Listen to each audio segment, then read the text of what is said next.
run ahaantii nooma muuqato ifafaale xisbi uu isu diyaarinayo doorasho.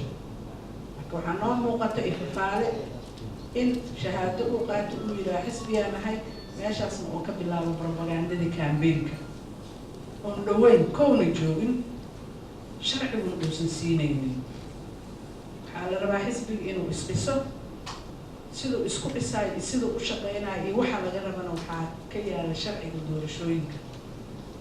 xeerar aan soo saarno oo maanta idinla wadaagi doonana waxa waaye tilaabadii kaleeto xeerarkii xisbiyada lagu dhaqaayo ay tahay. waxaa ballanteena marka tahay in mas-uuliyad la isi saaro. mas-uuliyaddaas la isi saarayo waxaa waaye waxaan niri xisbiyaan nahay. xisbi waxa uu yahay marka in laga shaqeeyo tilaabo bir tilaabo ilaa uu ka gaaro maalinta uu codka bixinaayo oo meeshaas codka lagu bixinaayo uu wakiilka geysanayo oo uu ula socdo oo annakana daba joogo. haddaysan taas dhicin doorashada aan ku riyoonayno ma dhacayso. dadka aan doorashada rabinna waa ka faa'iidaysanayn. inta aan doorashada rabinna way ka faa'iidaysanayn. waxaan soo marnay nidaamyo runtii aan kusoo dhaqanno heerkan aan kusoo gaarno noo suurageliyaba inaan maanta fadhino laakiin nidaam sii soconayo ma aha.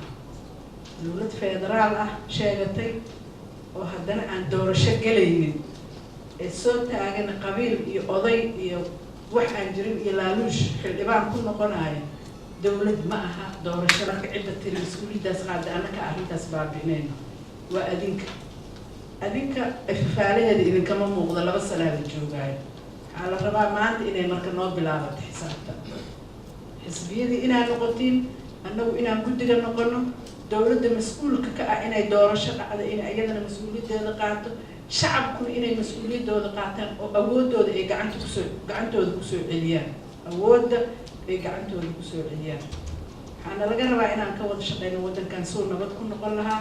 maalin ilaahay keena waxaan ka hadalnaa siyaasad badaa la qaatay 50 qofaa la dilay yaa dilay ma ka hadalnaa ma isweydiino weligeen. warbadayaa la qaatay qalbi dhagaxaa la dhiiba kana ma isweydiino 50 qof hal mar habeen kasta intaasoo qofaa la dilaa yaa dilay yaa naga dila kuwa naga dila waa kuwa maxay yihiin ma isweydiino maxay u dhimanayaan ma ku arka aniga meediyada. laakiin xisbiyada waxaan dhahay inay noo suurageliso arrimahaas inay daba galaan.